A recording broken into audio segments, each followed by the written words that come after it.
So, good morning, everyone. Is it morning? Afternoon.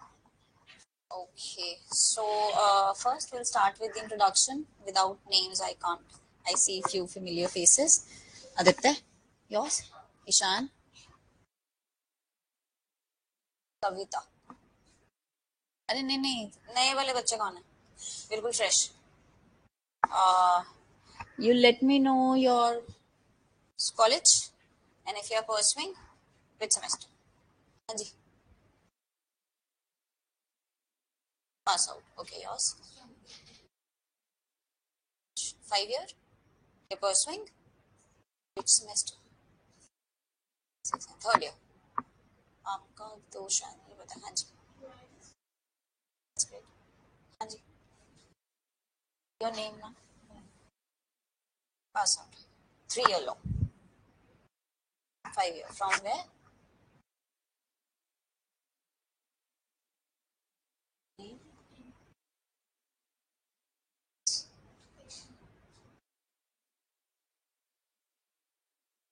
Okay. So my name is Akanksha and I will be taking your minor loss, right? तो अभी आपकी cell of goods की है? Are you guys aware कौन सी orientation है? That's a little swapping has been there. तो आज हमने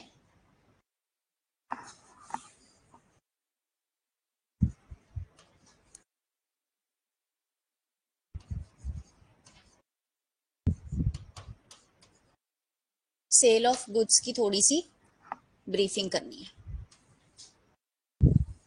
right? There is this one thing that I do before every lecture, first lecture rather. I just want to know how many of you are here because of your passion and how many of you are here because of your parents. Either passion or your parents. Passion वाले कौन है कि खुद से मन से है जज बनना, मन से. पेरेंट्स वाला है कोई? 50-50. You're here because of your parents. Okay. तो जो पैशन वाले होते हैं, why do I ask this? This particular whole course थोड़ा सा एक चीज डिमांड करता है आप लोगों से, because it's young blood. They expect you to be curious. Correct? Curious as in teacher ने जो पढ़ाया, आंख बंद किया, पढ़ा, नोट किया और याद कर लिया. या मैम ने कुछ बोला, कुछ शब्द जो हमारे इधर से निकल के इधर से गया, पर हम उसका मतलब नहीं पूछते. क्यों? बिकॉज अभी कुछ ऐसा होगा, I will use certain terminologies जो आपने शायद नहीं सुनी होगी, पर आप मुझे उसका मतलब नहीं पूछोगे. ये थोड़ी शर्म आती है ना? क्लास में एक ही इंसान की आवाज आनी चाहिए, वो है टीचर. बाकी हेजिटेशन फील होती है. सो आई वुड एक्सपेक्ट, क्यूरियस बच्चे हेजिटेट नहीं करते मेरी अंडरस्टैंडिंग के हिसाब से. सो मुझे भी जो डाउट लगता था, I would always ask my teacher कि अगर मुझे एक शब्द भी समझ नहीं आया मैं पूछ लूंगी, बिकॉज अदरवाइज सारा का सारा कॉन्सेप्ट सर के ऊपर से जाएगा.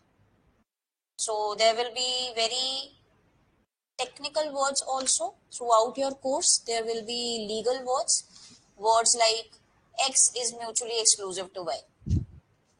क्या मतलब होता है इसका? हाँ जी जान.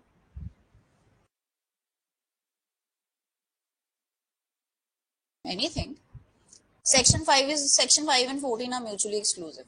What do I mean by that? हाँ जी देखते. हाँ जी. यार रिपीट करो, सेम तो मुझे पता है. बताओ. रिलेट करेंगे. हाँ जी.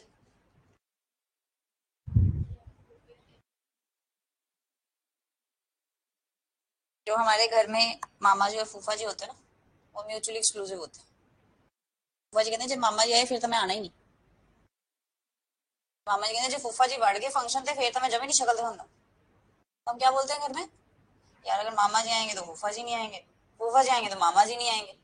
दे are mutually exclusive of each other.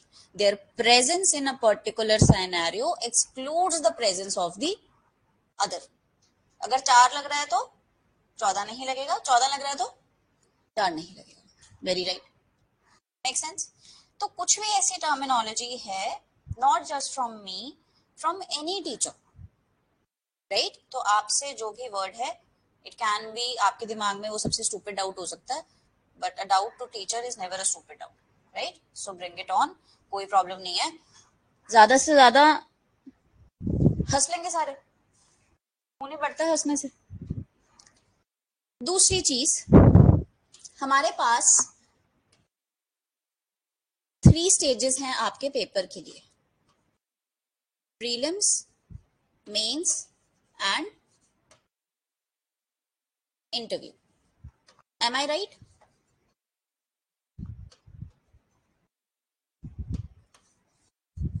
इस क्लास में किसकी तैयारी होती है? Mains first, but I would try कि हमारी इसकी भी हो, इसकी भी हो और इसकी भी हो। हाउ? प्रीलिम्स के लिए आपके बैरेक्ट्स are non negotiable.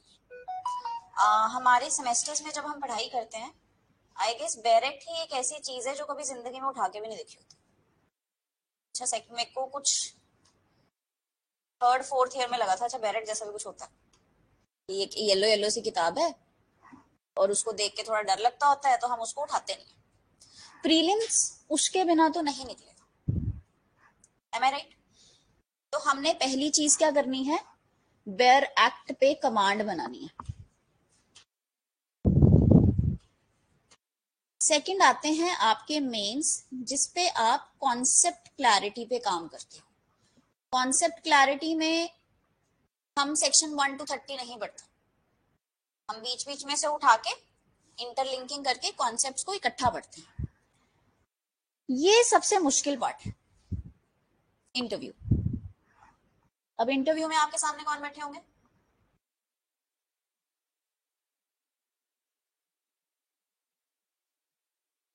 I might be taking your interview. Will I be sitting in your panel? Interviews में आपके सामने हाई कोर्ट के जजेस बैठे होते हैं। अभी मैं तो टीचर हूँ आपकी, अभी तो आप मेरे से शाय फील कर रहे हो। इंटरव्यू में क्या करेंगे? सर आता नहीं है, हम लिख के बता देते हैं, ऐसा होगा? नहीं ना? वहां पे जो ये सारी हमने कॉन्सेप्ट क्लैरिटी पढ़ी है ना, वो समझानी पड़ेगी,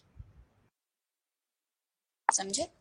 बिल्कुल बिल्कुल बेस क्वेश्चन पूछते हैं आपसे मेजॉरिटी ऑफ टाइम्स। तो उस टाइम क्या होता है, आपका दिमाग इतना प्रेशराइज्ड होता है, क्यों? सामने पैनल में आपके 6 हाईकोर्ट के जजेस बैठे हैं, है ना? तो अगर टीचर के आगे ही ये हेजिटेशन होती है कि अगर हमने गलत सवाल पूछ लिया तो बेइज्जती हो जाएगी, तो ऑब्वियस ही बात है ना, हाईकोर्ट का जज आपके टीचर से ज्यादा नॉलेजेबल होगा, एम आई राइट? तो वहां पे भी हेजिटेशन होगी और सही आंसर आता आता खराब। So my suggestion to you all is not to wait कि मेरा मेंस क्लियर होगा तो मैं इंटरव्यू की तैयारी करूंगा। जो चीज आप 5 साल में नहीं कर पाए, पूरे 1 साल के कोर्स की तैयारी में नहीं कर पाए, कॉन्फिडेंस बिल्डिंग, वो आप 3 महीने में कर लोगे। मॉक इंटरव्यूज में बच्चे रोके जाते हैं, I am not kidding, you can ask anybody, they cry and then leave कि हमें तो यहीं इतनी घबराहट हो रही है, वहां क्या होगा?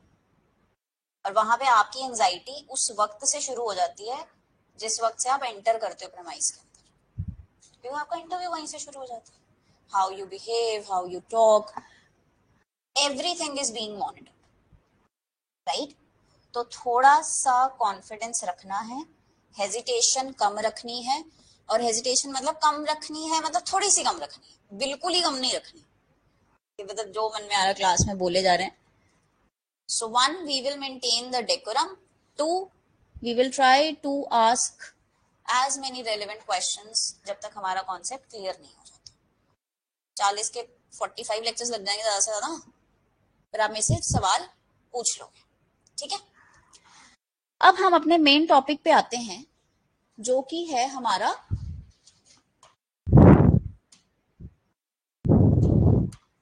Cell of goods act. किसने पढ़ रखा है ये पहले?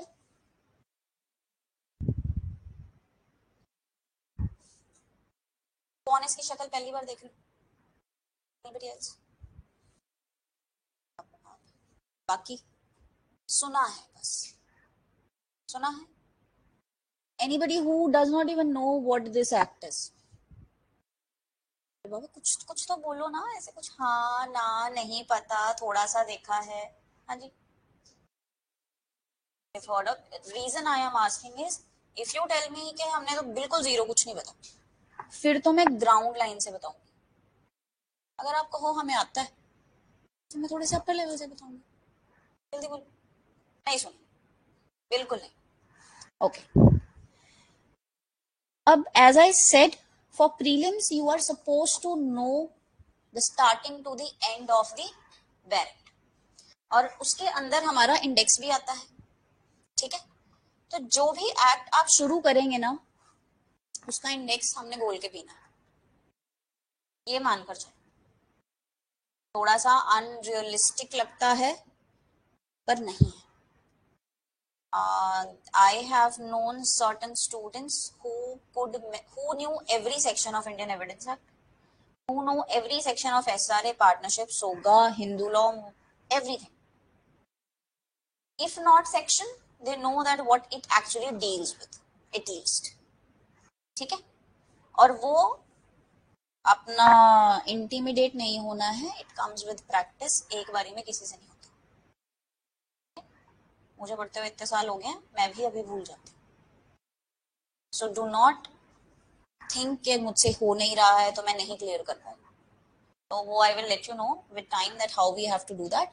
जैसे अब इसके कितने हैं चैप्टर्स, कितने हैं, कौन से सेक्शन कहाँ से आता है, ऑल ऑफ दैट. अब इसकी ना सेल ऑफ गुड्स एक्ट की एक छोटी सी स्टोरी है.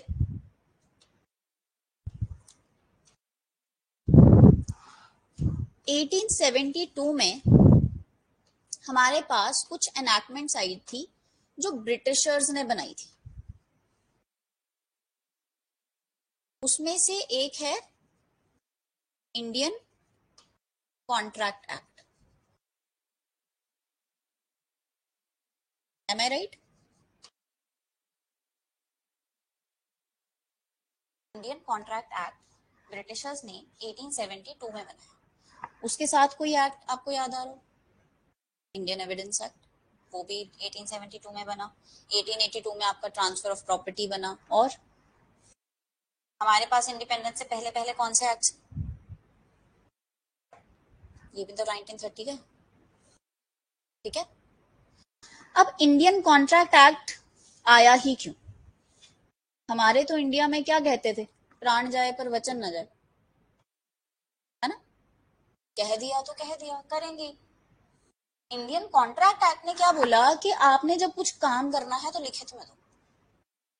कॉन्ट्रैक्ट यही होता. What do you understand by contract?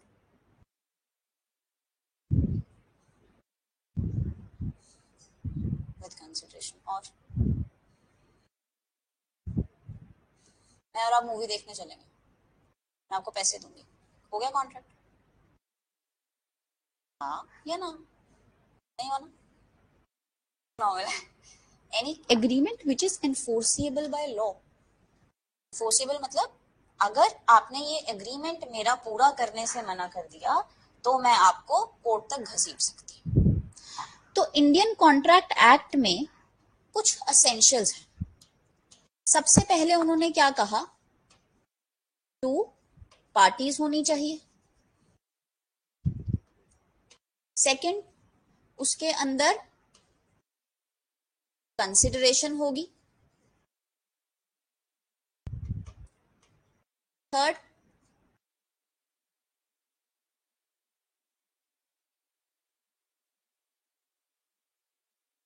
वो लीगली एनफोर्सिएबल भी होगा. इंडियन कॉन्ट्रैक्ट एक्ट ना सेकंड सेमेस्टर में पढ़ा, कंप्लीट करो. और क्या होगा? हाँ. What else? वो तो पार्टीज नहीं आ गया, 2 पार्टीज होनी चाहिए.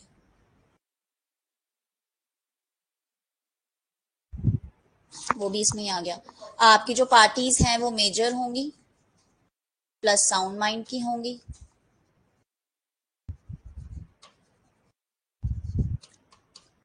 नॉट लीगली डिस्क्वालिफाइड होंगी।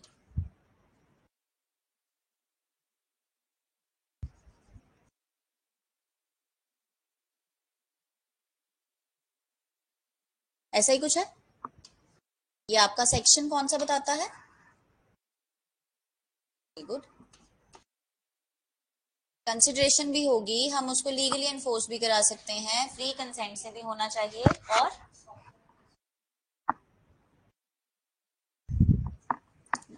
let me add that also. Okay. Good.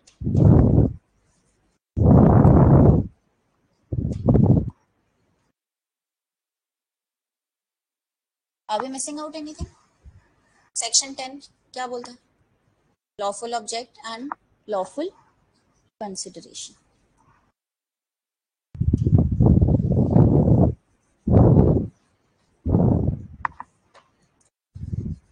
अब ये देखो क्यों बनाना पड़ा। टू पार्टीज कॉम्पिटेंट होनी चाहिए। हमने सबने फेमस केस पढ़ा ना, मोहरी बीबी वर्सेस धर्मोदास घोष। उसमें जो ये धर्मदास जी थे ये माइनर थे, है ना? क्या रिप्रेजेंट किया इन्होंने? मेजर। मोहरी बीवी के हस्बैंड को पता था कि ये माइनर है पर अमीर फैमिली से, और पैसा दे देता है। उसके बाद उसने बाद में कहा मुझे तो पता ही नहीं था ये मेजर नहीं है जी।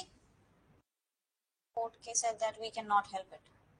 आपको पता होना चाहिए था, या जैसे भी सीख था। फिर उन्होंने कहा कंसिडरेशन जो है ये लीगल होनी चाहिए। कंसिडरेशन होता है रेसिप्रोकल प्रॉमिसेस। अगर मैं आपसे कहूं कि आपको मैं, अच्छा बिटकॉइन लीगल है, क्रिप्टो करेंसी लीगल है, स्विस बैंक के ट्रांजैक्शंस लीगल है, just asking, enlighten me please. हाँ जी, 2 पैसे का क्या था, 2 नंबर का पैसा, सॉरी। कहते ये जो कंसिडरेशन है ना ये लीगल होनी चाहिए, उसके साथ आपका जो ऑब्जेक्ट भी है वो लीगल होना चाहिए। Can I make a contract, ये जो सुपारी देते हैं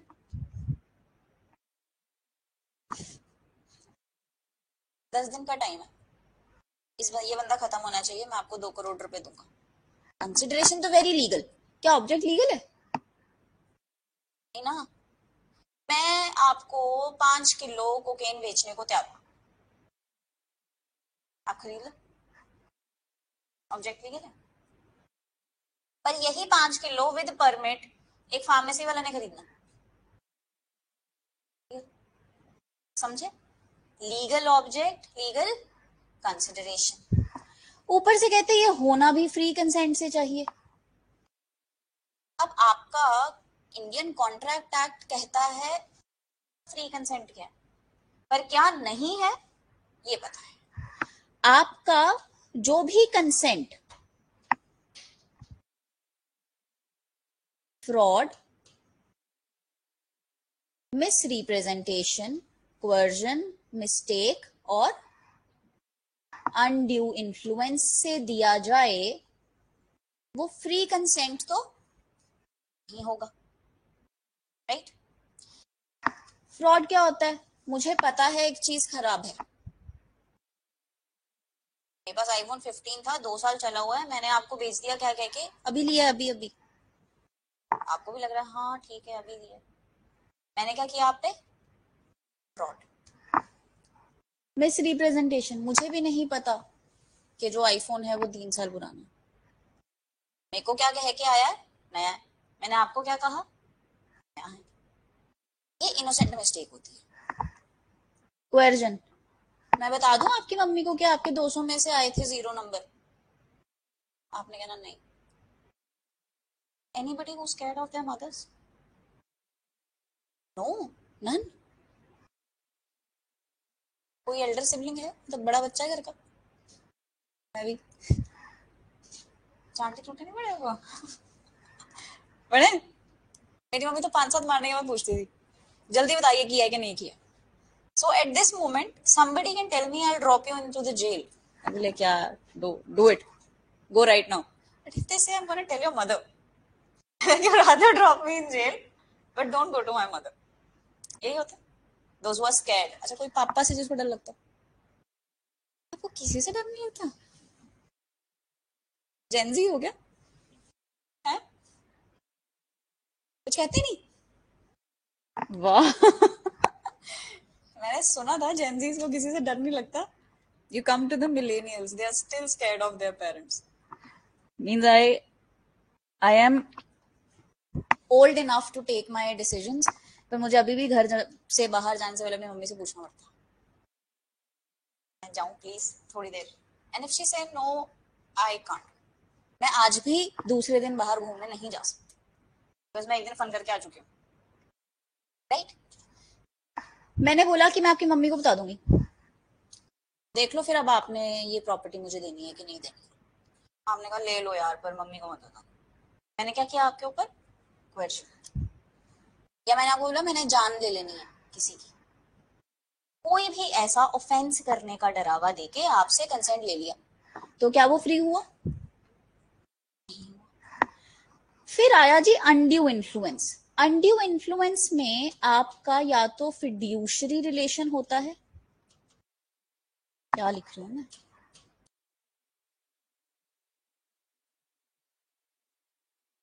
फिड्यूशरी होता है भरोसे वाला.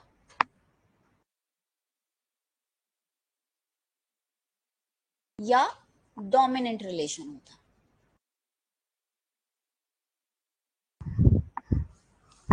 राइट?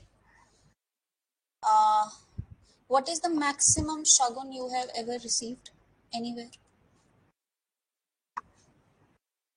मैं नहीं मान सकती कि आपने से कोई रिश्तेदारों के घर नहीं गया और पैसे नहीं दिए. 100 रुपीज. और आपको 500. 100 रुपए. मैं तो रिश्तेदार में 500 मैं देनी है फड़ो. हाँ जी 500. कभी मम्मी को दिए? क्या कह के मम्मी ने क्या कह के लिया? मैं संभाल के रखूंगी तो तुम मुझे दे दो. हमने एक प्रॉमिस कर लिया इस उस पे कि मम्मी वापस करेगी. यही है टर्म्स अग्रीमेंट की. कभी वापस हुए? कोई ऐसा लकी इंसान जिसको वो पैसे वापस आए? किसी को नहीं है? Feel good about myself. I made a transaction of near around 5,000 somewhere, and she said, "Yeah, you do it. I'll give it to you later." मुझे नहीं पता था तब. तो वो दिन और आज का दिन मेरे 5,000 उधर ही है. तो यहाँ पे क्या आप अपनी मम्मी से वो पैसे मांग सकते हो? हिम्मत करिए किसी ने मांगने की. करिए.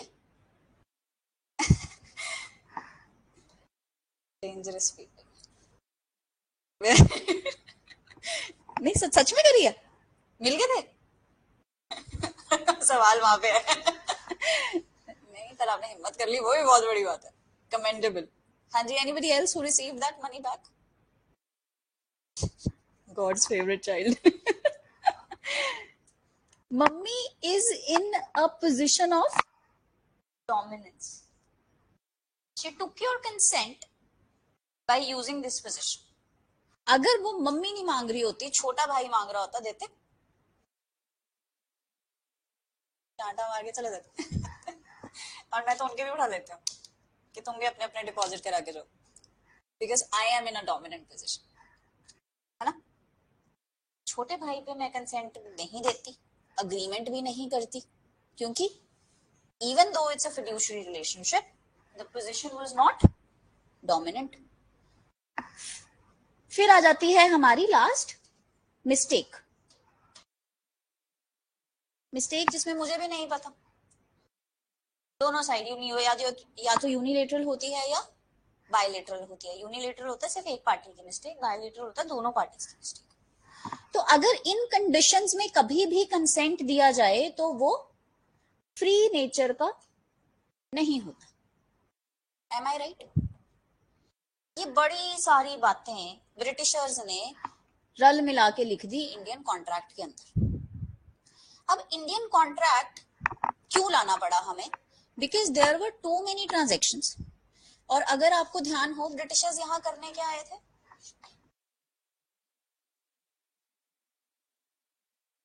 इनिशियली क्यों आए थे? ट्रेड करने। ट्रेड किया था उन्होंने 200 साल तो किया था। 1600s में आए थे, आपकी 1700s में कुछ बैटल ऑफ प्लासी हुई है, जिसके बाद उन्होंने आपके रेवेन्यू राइट्स ले लिए मेन पोर्ट सिटीज के। तो अब जब वो करने ही ट्रेड आए थे, ट्रेड विदाउट लॉ कैसे हो सकता है?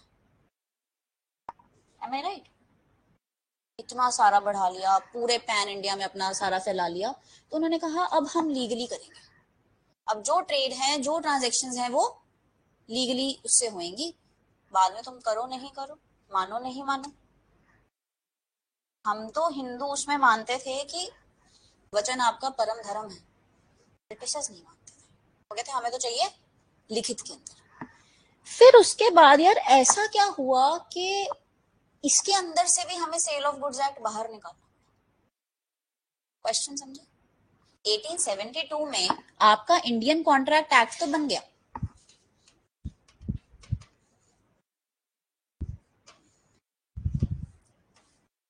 जिसके अंदर आपका चैप्टर 7 था, वो सेल ऑफ गुड्स से डील करता था।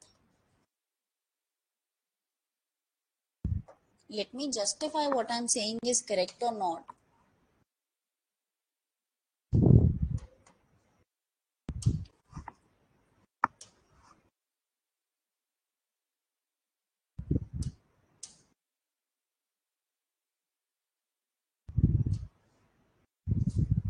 क्या है चैप्टर 7? थोड़ा सा मेरे को एक बार बोल के बता दो।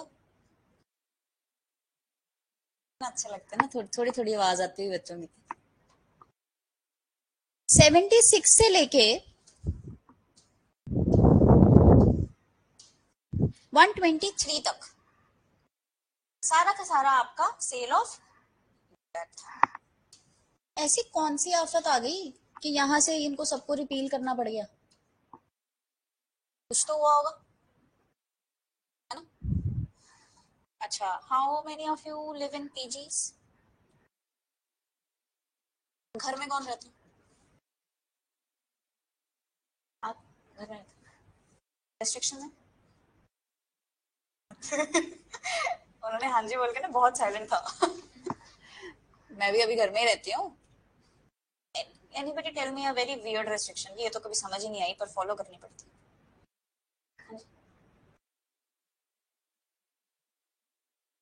होंगे ना घूमने फिरने की। पीजी वाले ऐश, कोई पूछना नहीं, बताना नहीं। रात को कॉल आए तो मम्मी सो गया था मैं।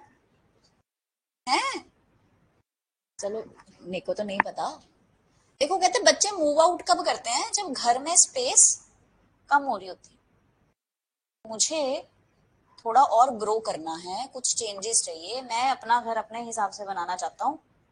पर फिर भी आपके कुछ decisions, even if you move out, आपके पेरेंट्स की परमिशन के सब्जेक्ट होते हैं इंडिया में, बाहर नहीं। M I right? क्या आप बाहर जाके अपने पेरेंट्स की मर्जी के बिना शादी कर सकते हो? कर सकते हो, बट लॉजिकली स्पीकिंग करोगे नहीं ना? पैसे तो माँ बाप नहीं खर्चने। You are getting my point? Even if independent, some things are still, अब भी कुछ चीजें मैं अपने माँ बाप से पूछ के करूंगी। तो इंडियन कॉन्ट्रैक्ट एक्ट जो है वो पापा है, और sale of goods act is the first child, क्योंकि उसको 1930 में घर से बाहर निकाल दिया गया। 1932 में पार्टनरशिप को बाहर निकाल दिया गया।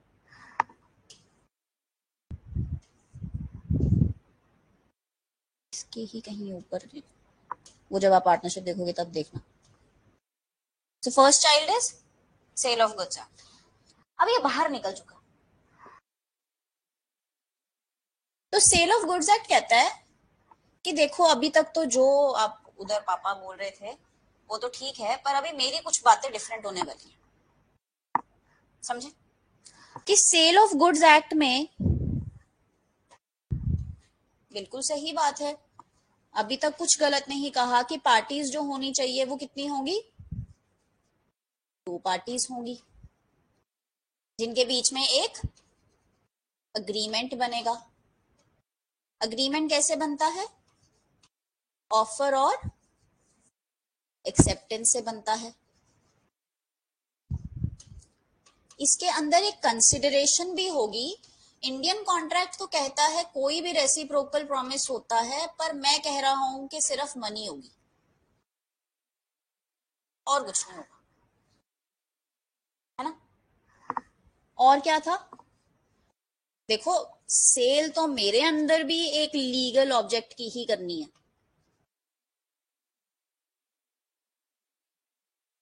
चरस, गांजा, कोकेन तो मैं भी नहीं अलाउ कर सकता बेचना। M I right? तो क्या आपको सेल ऑफ गुड्स में और कॉन्ट्रैक्ट में कुछ फर्क दिख रहा है? Not much. सिर्फ एक बात डिफरेंट क्या बोलता है? कंसिडरेशन सिर्फ मनी होगी। क्योंकि अगर कंसिडरेशन कुछ और होती तो ये ट्रांजैक्शन एक्सचेंज में कन्वर्ट हो जाती, है ना। बार्टर सिस्टम सुना है कभी? बचपन में पढ़ा होगा, क्या होता है बार्टर सिस्टम? हाँ जी,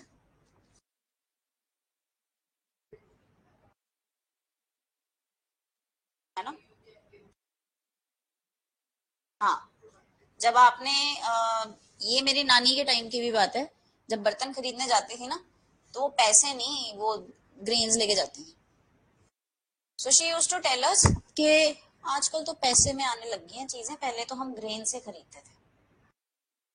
ग्रेन्स पैसे होते थे पहले? तो शी वाज लाइक नहीं, we used to give them grains, they would give us utensils, right. तो पहले बार्टर सिस्टम होता था, exchange of an object to the other object. But sale में कब कन्वर्ट होता है? जब एक चीज जो दूसरी तरफ जा रही है वो क्या है? मनी। M I right? अब थोड़ा सुनते हैं। इसमें सबसे पहला सवाल जो आपका सेल ऑफ गुड्स एक्ट पूछता है ना, या आपका एग्जामिनर पूछता है, is sale of goods consolidating in nature?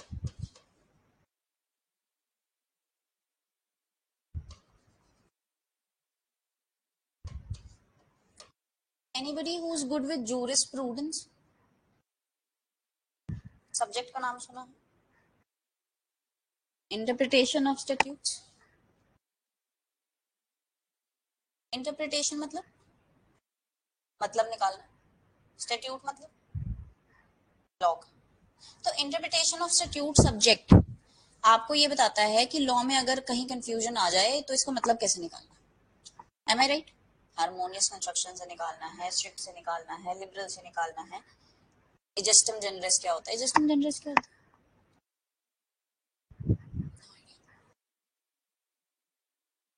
Okay. If I say apple, pineapple, banana, etc. etc में क्या आएगा? Why not cow? Because it's a different category. So if I say tiger, lion, rabbit, etc., I will not put a banana in etc. Gestum generis, etc. का legal मतलब है, समझे? कि जहां पे ये बोल दिया ना कि इजिस्टम जनरस के कॉन्सेप्ट से इसके अंदर इंक्लूडेड सारी चीजें आ जाएंगी, मतलब इसके जैसी सारी चीजें। क्योंकि आप बहुत जगह पढ़ोगे this this this and everything of like nature. What do you mean by like nature? कहते जितनी हमने ट्रांजैक्शंस पहले लिखी है ना, जैसे मान लो सेल लिख दिया, एक्सचेंज लिख दिया, इसमें एब्सोल्यूट ओनरशिप ट्रांसफर होती है, तो वो ही ट्रांजैक्शंस इस एक्सेट्रा में आएंगी जिसमें एब्सोल्यूट ओनरशिप ट्रांसफर हो रही है। लीज मत डालना इसके अंदर, मॉर्गेज मत डालना इसके अंदर, समझे? तो पहले इन्होंने सवाल पूछा consolidating, whenever we will study the Sale of Goods Act, there will be certain rules of interpretation that we will be referring. आपके पास preamble of any subject, उसमें आपको एक वर्ड दिखेगा डिफाइन, एक वर्ड दिखेगा अमेंड, एक वर्ड दिखेगा Codify और एक वर्ड क्या दिखेगा? कंसोलिडेट। कभी प्रीएम्बल पे नजर मारी है?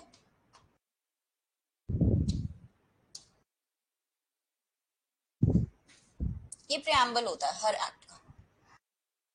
प्रीएम्बल से हमें पता लगता है ये एक्ट बनाया ही क्यों गया है इन फर्स्ट प्लेस। कॉन्स्टिट्यूशन का प्रीएम्बल देखना है ना, क्या बोलता है वो?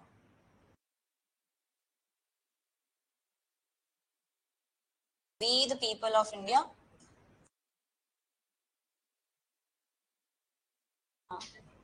were we secular originally?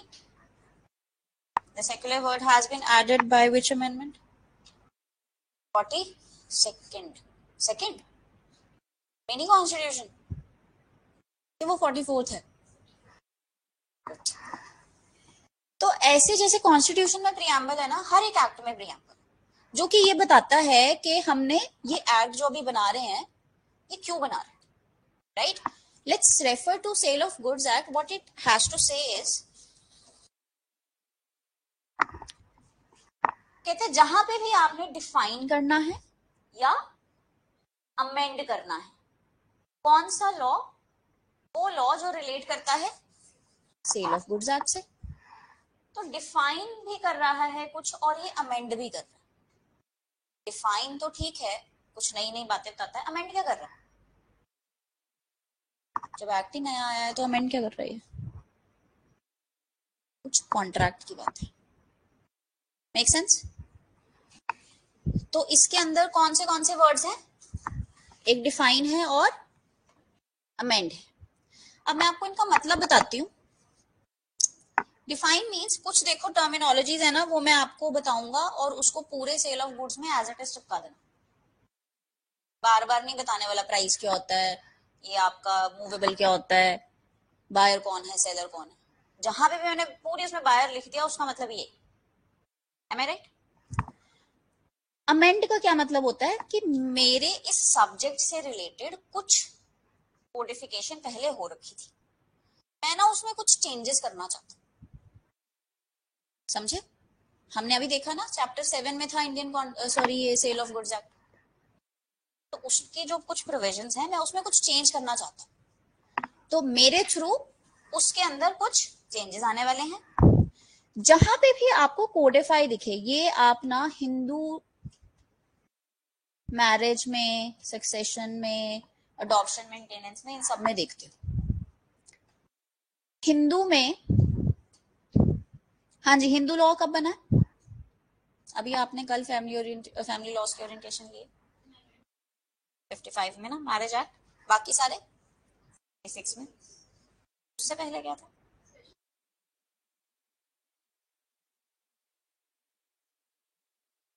Divorce हो जाता था पहले। क्यों? 7 जन्म का साथ। हमारे, आप अगर if you get into the roots of Hinduism, तो 7 फेरे 7 जन्म को रिप्रेजेंट करते हैं। Am I right? तो 1955 तक तो कोई भी लॉ हिंदू की मैरिज के रिलेशन में कुछ गवर्न नहीं करता था। हम अपने कस्टम्स के हिसाब से चलते थे, है ना? Anybody who comes from Punjabi background? ये correct me if I'm wrong, we had her house help. She was married to her devar because her husband passed away. Right? है ना? That allows you to do that. वो अभी भी होता है। But Hindu marriage act कहता है कि आपकी भाभी आपकी प्रोहिबिटेड डिग्रीज में आती है ना? Who was the wife of your brother? This is your 2F or 2G somewhere. Am I right? पर कस्टम्स अलाउ करते हैं, वो अलाउड है। हिंदू मैरिज जब कोडिफाई हुआ, it was a lot of ruckus in the parliament. क्या Codify करना है, क्या कोडिफाई नहीं करना है। मुस्लिम लॉ कोडिफाइड, कुछ बिट्स एंड पीसेस में, हियर एंड देयर, है ना। फिर इनमें इन्होंने करना था डिवोर्स। जब आप ओरिजिनल हिंदू मैरिज एक्ट देखते हो, डिवोर्स के बहुत लिमिटेड ग्राउंड्स थे। आप पहले तो डिवोर्स ले ही नहीं सकते थे, है ना, 1955 से पहले। फिर अब उन्होंने बोला कि अगर आप मार पीट के, मार मार के उसकी जान बनानी ले ले, तब जाते हो आपकी, तब उसकी अर्थी उठे। तो जाने दो ना, अगर इतना ज्यादा परेशान हो रही है कोई तो। क्रुएलिटी के ऊपर, am I right? Cruelty was originally a part of Hindu marriage act as a ground of divorce. Add तो नहीं हुआ। क्या ऐड हुआ? Mutual divorce, irretrievable breakdown of marriage, divorce with the mutual consent, और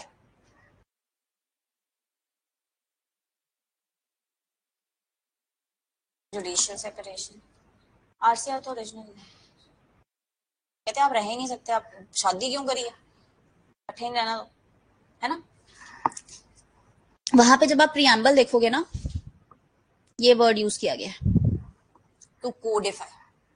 मतलब कुछ हमारे पास कस्टम्स थे सोसाइटी में, जिसको अब हम लॉ का नाम दे रहे हैं। Make sense? फिर उसके बाद जहां पे आपको कंसोलिडेट दिखता है, ये आपको दिखता है रजिस्ट्रेशन एक्ट में। कंसोलिडेट मतलब, देखो, कहते हैं रजिस्ट्रेशन को लेके ना बहुत सारे डिफरेंट डिफरेंट एक्ट्स, बहुत सारी अलग अलग बातें करते हैं। अब मैं सबको हटा के एक बात करूंगा। तो अगर किसी को रजिस्ट्रेशन के रिलेशन में कोई इशू आता है, कोई डाउट आता है, तो सिर्फ रजिस्ट्रेशन एक्ट खोल के देख लेना, और कुछ खोलने की जरूरत नहीं। तो मैं अपने आप में कंप्लीट हूं। You don't have to refer anything else other than the registration act for the purpose of registration of a document. Am I clear with all the terminologies? Any doubt?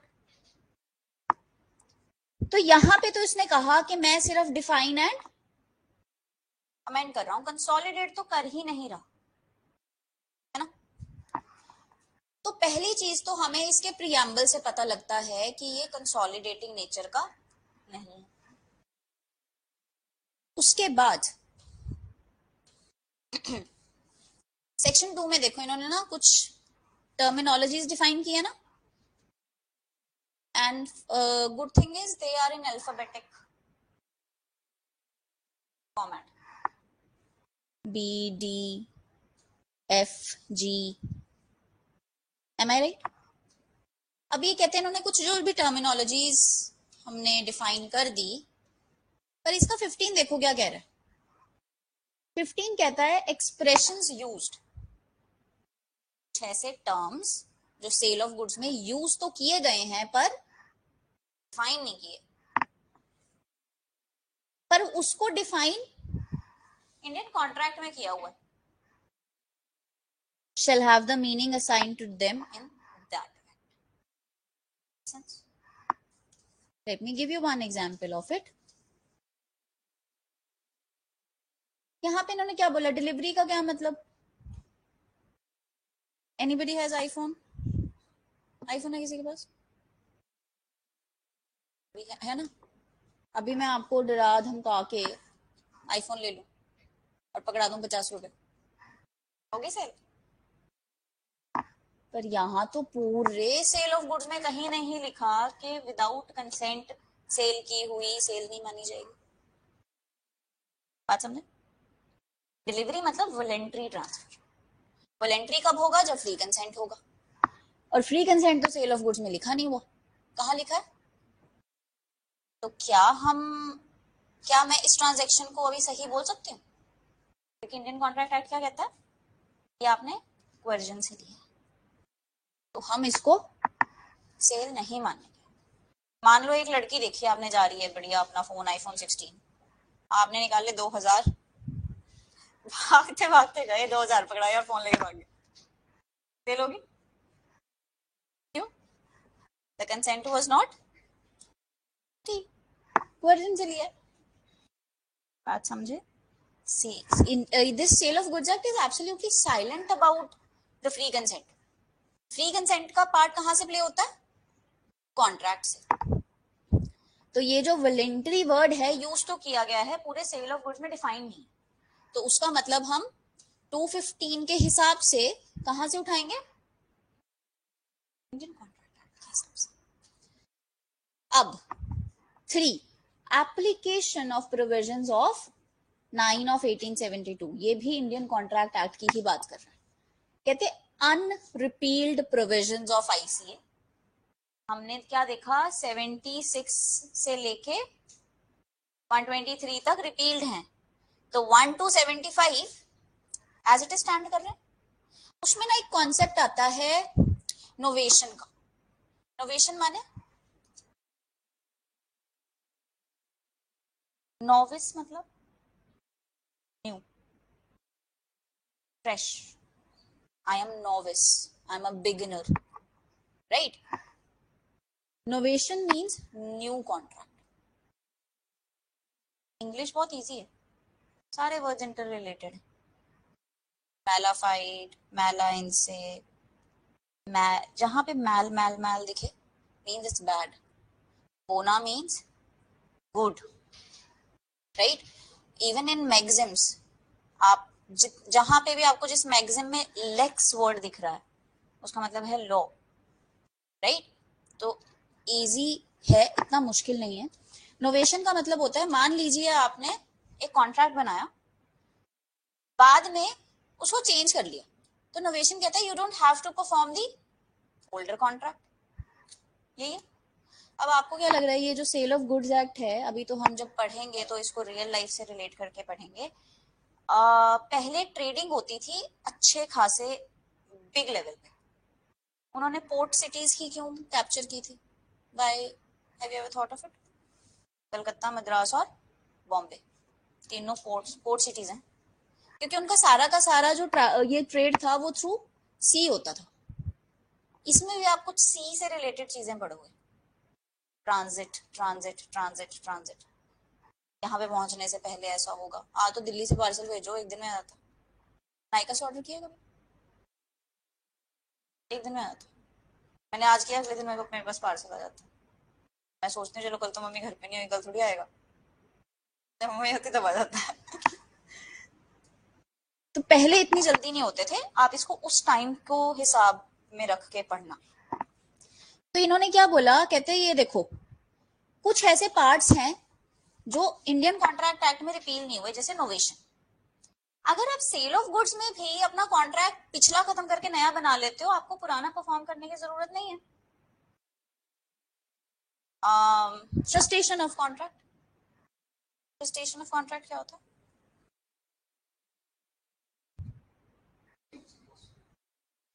Subsequent impossibility, contract frustrate हो गया, है ना।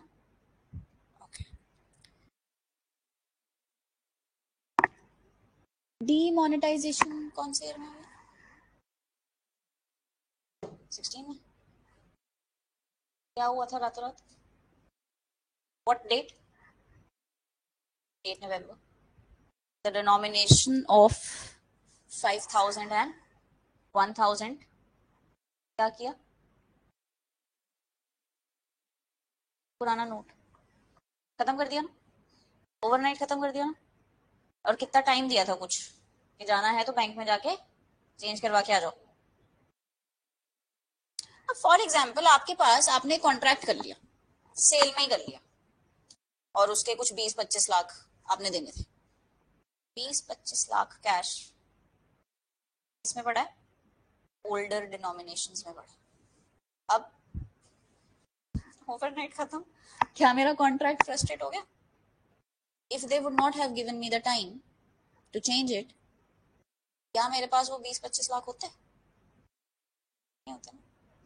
Contract क्या हुआ, frustrate हो गया। Indian contract act ने क्या कहा, फ्रस्ट्रेटेड कॉन्ट्रैक्ट को परफॉर्म करने की जरूरत, और दूसरा उसने इम्पॉसिबिलिटी की भी बात की कि आप कोई इम्पॉसिबल कॉन्ट्रैक्ट नहीं कर सकते, चांद सितारे तोड़ने का कॉन्ट्रैक्ट हो सकता। अरे यार, मुझे आजकल पता लगा है, आप तो शायद अप टू डेट हो गए इस चीज में, लोग स्टार्स नाम करवा रहे हैं अपने अपने फ्रेंड्स और पार्टनर्स के नाम पे, सुना? Have you heard of it?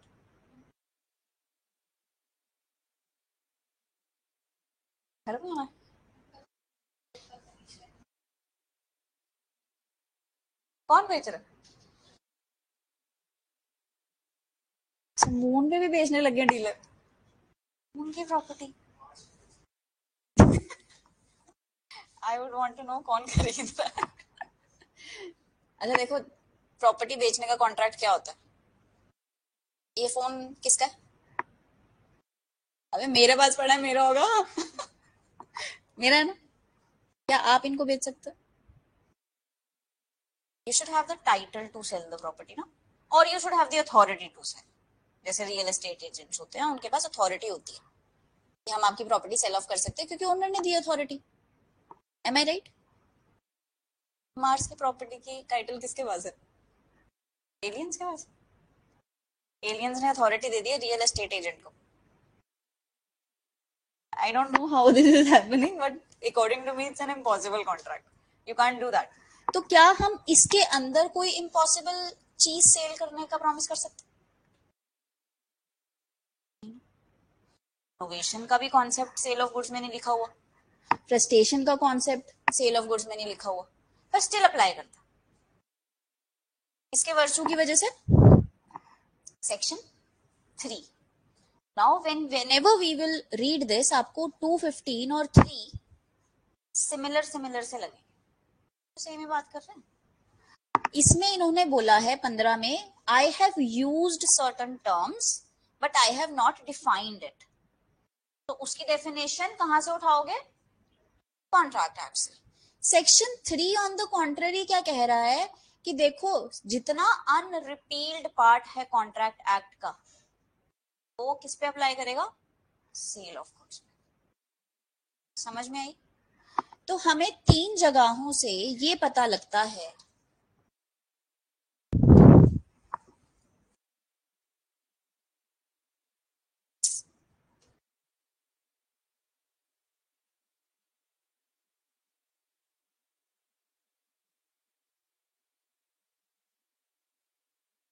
solely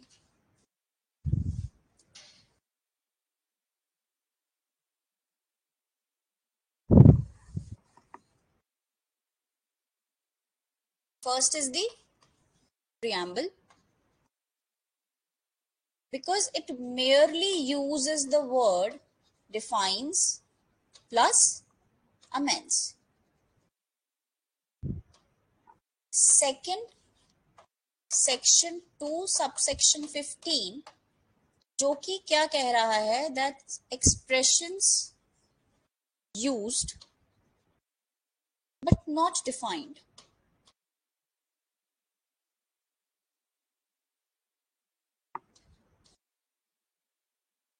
सोगा कहता है ये मेरे पिताजी से जाके पूछिए, मैं अभी छोटा हूं, मुझे नहीं पता इसका क्या मतलब। कॉन्ट्रैक्ट भी बड़े हैं, उन्होंने सारी डेफिनेशंस दे रखी है, तो उसकी डेफिनेशन हम कहां से उठाएंगे? 1872 के एक्ट से। और थर्ड पार्ट हमें कहां से पता लगता है? सेक्शन 3 से, कि जितना भी अनरिपील्ड पार्ट है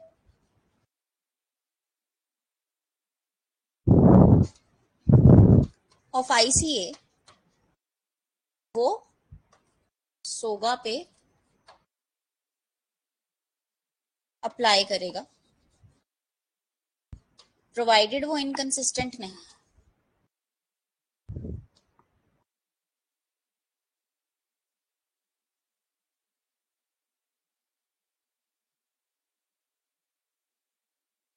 जैसे कंसिडरेशन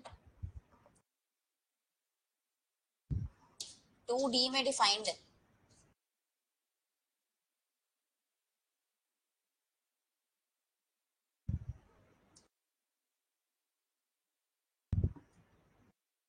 क्या बोल रहा है?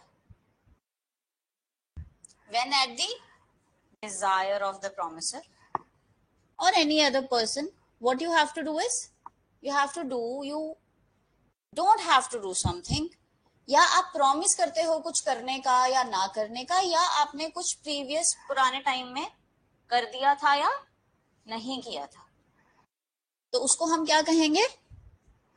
कंसिडरेशन। तो यहां कहीं ये नहीं लिखा कि आप को पैसे ही देने हैं कॉन्ट्रैक्ट में। मैं ये कॉन्ट्रैक्ट एक्ट में एक अग्रीमेंट बना सकती हूँ कि अच्छा ठीक है, आपकी मिठाइयों की दुकान है, मेरी शादी का रिजॉर्ट है, तो जब आपके बच्चे की शादी होगी, अगर आप मेरे बच्चे की शादी में सारी मिठाइयाँ फ्री ऑफ कॉस्ट दे दोगे, तो आप मेरा रिजॉर्ट 50% पे यूज कर सकते हैं। Can I do this contract? 25 lakh की मिठाइयाँ तो कोई नहीं खाएगा ना। पर क्या रिजॉर्ट की बुकिंग 25 लाख तक की होती है? सारा मिला मिलो के पता, शादी वाले ही और किस लिए होता है रिजॉर्ट? 25 लाख हो जाते। No idea. होता है ना, मतलब if you go to the luxury resorts, उसकी कहीं की बुकिंग बुकिंग अमाउंट ही 20 लाख होती है। उसके बाद डेकोरेशन, आपका जितना भी सारा सीन है। अब मैंने 25 लाख की तो खानी नहीं ना मिठाइयाँ, कोई बात नहीं, जितनी मिठाइयाँ होगी फ्री दे देना, मैं आपको 20 लाख की बुकिंग 10 लाख में दे दूंगा। Can I make this contract? अरे यस और नो, राइट? इफ आई से चलो ठीक है, आप मिठाइयाँ फ्री कर दो, मैं बुकिंग फ्री कर देता हूँ, can I make this contract? Of course. Anybody who comes from legal background? Mummy papa lawyer, जजेस कुछ हो? There is a very renowned lawyer, KTS Tulsi. He is a senior advocate in Supreme Court, right? उन्होंने अपने case की fees क्या होता है? लाखों में होती है इनकी, एक एक हियरिंग की। तो उनके पास एक केस गया, उन्होंने पूछा, केस किसका था? जैगवार की एक फ्रेंचाइजी का था, फ्रेंचाइजी ओनर का था। उसने कहा सर फीस, कहते फीस फूस कुछ नहीं है, बस आप टॉप मॉडल की जैगवार घर भिजवा देना। My end, I'll give you my services. From your end, you give me your services. Free of cost. Make sense? क्या करना था उसने? जैगवारी तो भेजनी थी। क्या इसमें कुछ मनी कंसिडरेशन था? नहीं था। कॉन्ट्रैक्ट यही कह रहा, ठीक है आप मेरा केस कर दो, मैं आपको जैगवार घर भिजवा दूंगा, no money involve. Whereas अगर आप सेल ऑफ गुड्स खोल के देखते हो,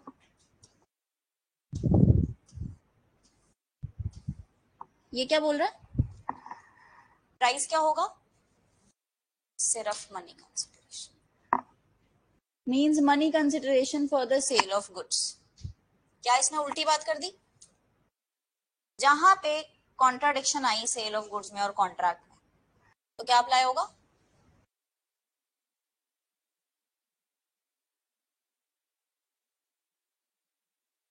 ऐसा आप मेरे को बताओगे ना, बिकॉज देन आई अज्यूम, फिर मैं बहुत उदास हो जाती हूँ कि बच्चों को समझ नहीं आया, मैं सारा दिन उदास रहूंगी। ईशान, हाँ जी। सेल ऑफ गुड्स ने कहा मनी कंसिडरेशन है मेरे लिए, और सेक्शन 3 कहता है कि अगर sale Indian contract act inconsistent नहीं है सेल ऑफ गुड्स पे, तो इंडियन कॉन्ट्रैक्ट एक्ट अप्लाई होगा। तो यहाँ तो इनकंसिस्टेंट हो गया ना। इंडियन कॉन्ट्रैक्ट कह रहा है कुछ भी हो सकता है, सेल ऑफ गुड्स क्या कह रहा है? सिर्फ प्राइस होगा। यहाँ तो सेल ऑफ गुड्स अप्लाई कर जाएगा।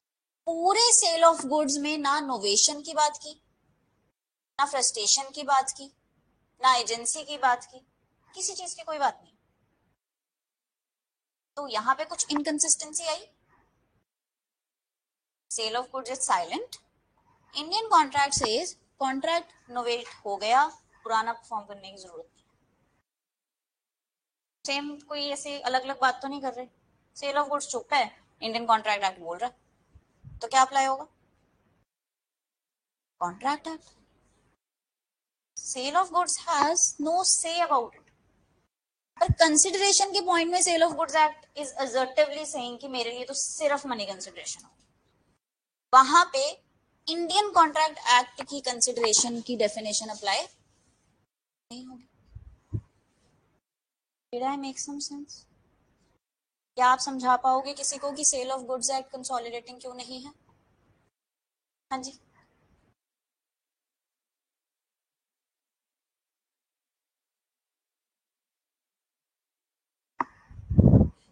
ओके. कंसोलिडेट का मतलब क्या था? Okay, wait a minute.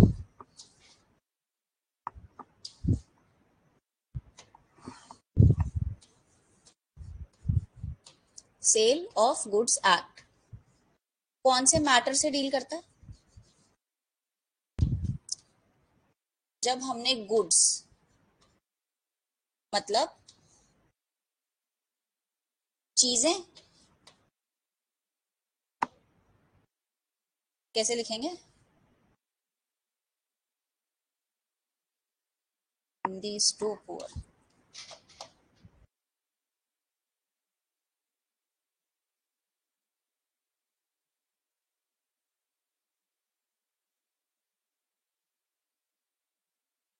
Movable properties को सेल करना है.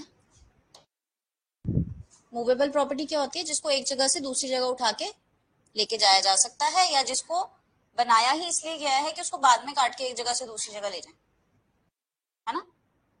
जो क्रॉप्स होती हैं, आपने किसी फार्मर को देखा है क्रॉप्स अपने विजुअल्स के लिए कि अच्छी लग रही है खड़ी हुई, ऐसे रखी रखूंगा, देखा? किस पर्पस के लिए उगाते हैं क्रॉप्स? सेल के लिए. So farmer cut the crop and then sell it, तो वो मूवेबल प्रॉपर्टी होती है. वो अपना पूरा का पूरा फार्म सेल नहीं करता. जब मूवेबल प्रॉपर्टीज को बेचना होगा, बेचना मतलब कि दूसरे इंसान को मुझे एब्सोल्यूट ओनर बनाना है, यही होता है sale. If I give you my phone for 3 days to use, will you be the owner of that phone? नहीं ना. आपके पास उस फोन का लिमिटेड यूज है. क्या आप उस फोन को बेच सकते हो? बिल्कुल भी नहीं. क्या आप उस फोन के साथ जो मन में आए वो कर सकते हो? जिसके लिए दिया गया वही करोगे, है ना? पेरेंट्स अपने बच्चों को दे देते हैं थोड़ी देर खेलने के लिए, क्या बच्चे ओनर हो जाते हैं फोन के? तो सेल का मतलब क्या होता है? जब दूसरे बंदे को एब्सोल्यूट ओनरशिप देनी है मुझे 100%. तुम हो अब इसके करता धरता, मेरी बला से अब इसको तोड़ो मरोड़ो जो मर्जी करो, इसको आग लगा दो. यही होती है सेल. कहते जब भी आपने किसी भी मूवेबल प्रॉपर्टी को बेचने बूचने की बात करनी है ना, उस मैटर्स के लिए क्या देखना है?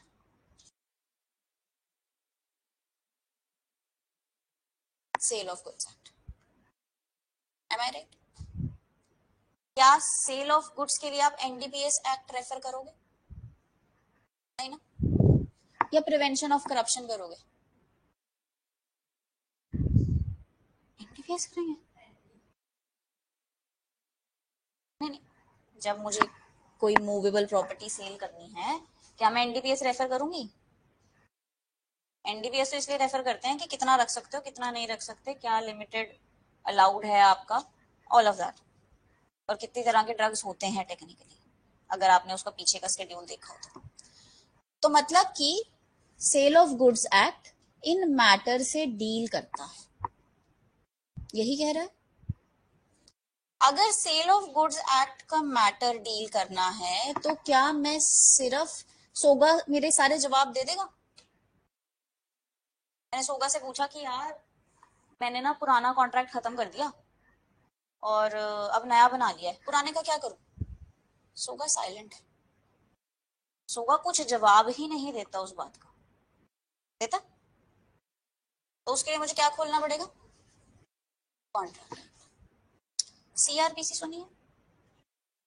सीआरपीसी एक बेसिक प्रोसीजर ले डाउन करती है। तो जब भी एज अ लॉयर हमें परेशानी आती है ना किसी प्रोसीजर में, तो हम सीआरपीसी खोल के देखते हैं। Am I right? क्या कभी कोई और लॉ खोल के देखना पड़ा? सिविल लिटिगेशन के हिसाब में कभी सीपीसी को छोड़ के कोई और लॉ उठाया?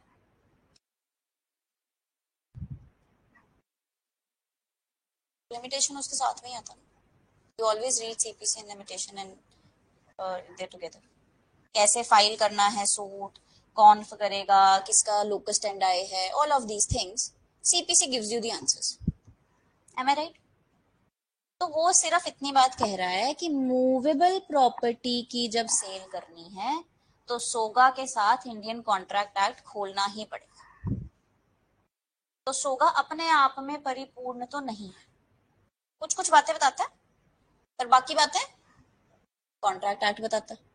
पर जब मैंने आपको ये कहा कि कोई एक्ट कंसोलिडेटिंग है, वो अपने आप में पूरा है, तो मतलब उसके पास अपने टॉपिक की मास्टरी है, उसके रिलेशन में आपको किसी और से कुछ पूछने की जरूरत नहीं है। रजिस्ट्रेशन एक्ट पढ़ा?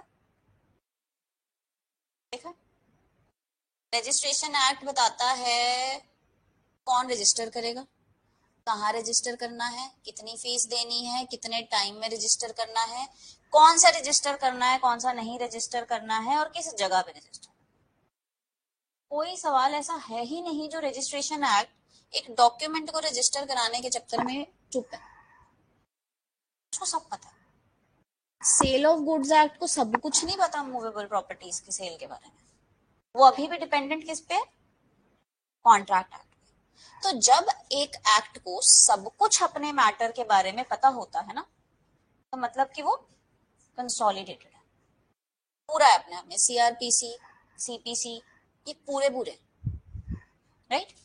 वेयर एज जब मैं ये बोलूं कि ये एक्ट कंसोलिडेटिंग नहीं है, मतलब कि इसकी नॉलेज थोड़ी कम है, ये आपको सारी बातों के जवाब नहीं देगा। सारी बातों के जवाब देखने के लिए मुझे दूसरे एक्ट्स भी खोलने पड़ेंगे। ये कंसोलिडेटिंग नहीं है, ये मुझे एक प्रियम्बल से पता लगा, क्योंकि जब आप आंसर्स लिखते हैं ना, you have to explain everything legally. मैं आपको समझाने के लिए नॉर्मल भाषा में समझा सकती हूँ, पर जब आपने मुझे समझाना है तब वो कैसे होगा? लीगल भाषा में होगा, क्योंकि आप ना तो प्री में नॉर्मल भाषा यूज करोगे, मेंस में तो भूल के भी नहीं करोगे, नॉट एट ऑल। और इंटरव्यूज में तो आपको ऑब्वियस सी बात है, दे आर एक्सपेक्टिंग एक फ्यूचर जज से आंसर, है ना? तो जब हम किसी जॉब के लिए अप्लाई करते हैं तो अच्छे से तैयारी करके जाते हैं इंटरव्यू की, कि वैसा इंटरव्यू होता है। अभी लॉ में क्या चल रहा है, न्यूज में क्या चल रहा है, आपका क्या मानना है इसके ऊपर। जैसे अभी वक्फ बोर्ड बहुत चल रहा है, क्या बोल रहे हैं वक्फ बोर्ड के, अभी क्या क्लेम किया इन्होंने?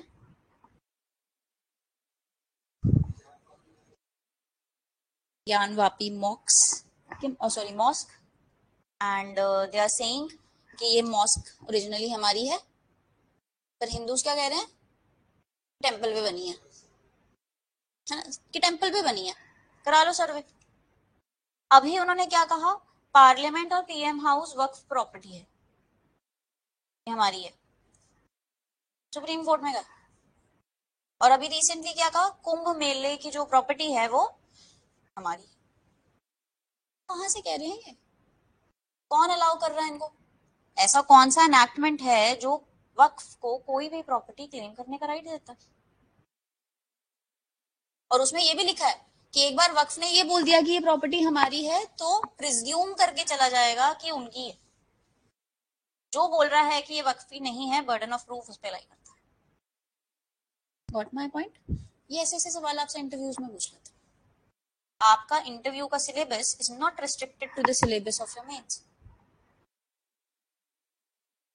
इसीलिए मैं ये चाहती हूँ कि if okay it's your day 1, but try to build your confidence, और वो नॉलेज से आता है।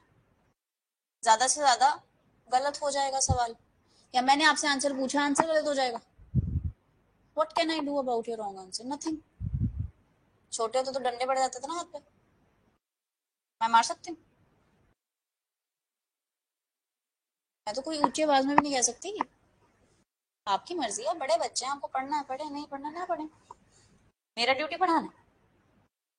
तो अगर आपने अपना कॉन्फिडेंस बिल्ड कर लिया, trust me, you will not find any problem in interviews, right? And you have to stick to the legal aptitude. और मैं कोशिश करूंगी कि जितना हो सके आपका डेवलप करने में आपकी हेल्प करूं. एंड सो फर्स्ट थिंग हमें कहां से पता लगा? प्रीएम्बल से. दूसरा हमें कहां से पता लगा? 215 से. और तीसरा सेक्शन 3 से. And whenever you start with any subject, we will start with your mains answer writing, correct? Semesters वाले कौन से थे जो परसू कर रहे हैं? मार्क्स का पेपर होता आपका? सॉरी, 80. आपका सबका 80 का होता है? 100. 3 घंटे. मेंस का आपका एक पेपर 200 मार्क्स का होता है, 3 घंटे. ठीक है? एक मॉर्निंग में, एक इवनिंग में, एक मॉर्निंग में, एक इवनिंग में, और एक फिर मॉर्निंग में. या अगर इवनिंग मॉर्निंग मॉर्निंग इवनिंग, ऐसे 5 पेपर होते हैं, 2-2 घंटे के होते हैं और 200-200 नंबर के होते हैं. तो पूरा हो जाता है पेपर 3 घंटे में एफिशिएंटली. तो हमने उसे डबल करना, 100 का डबल 200. अब हमारी सेमेस्टर्स में आदत होती है, जी मुझसे पूछ लिया गया है सेक्शन 10 के ऊपर सवाल, मुझे सेक्शन 10 के ऊपर जितना पता है मैं सब कुछ लिख दूंगा. यही होता है, क्योंकि आप क्या होते हो, ब्लैंक माइंड में होते हो. आपके दिमाग ने सेक्शन 10 पढ़ा, सेक्शन 10 के बारे में जितना आता है उतना सब कुछ बस टेपा टपाई कर दी. और हमने क्योंकि शीट्स भरनी होती है, आपका कुछ ऐसी इंस्ट्रक्शंस होती है ना कि 6 sheets you have to fill up for your 10 mark. कितना मार्कर की भरते हो? 15 मार्कर फॉर 6 शीट्स. मेंस में आपको 15 में 2.5 पेज से ऊपर भरना ही है. समझ में है? मतलब इसका सिंपल फंडा इतना है, जितना पूछा उतना बताओ. मैंने आपसे कॉन्ट्रैक्ट की डेफिनेशन पूछी है, मुझे कॉन्ट्रैक्ट की डेफिनेशन के सिवा कुछ नहीं चाहिए. क्योंकि habit, and you can correct me if I am wrong, semesters में हैबिट बन जाती है सारी रामकथा लिख के कंक्लूजन में आंसर दे देते है ना. जो मेन सवाल पूछा है उसका आंसर कहाँ होता है? कंक्लूजन में.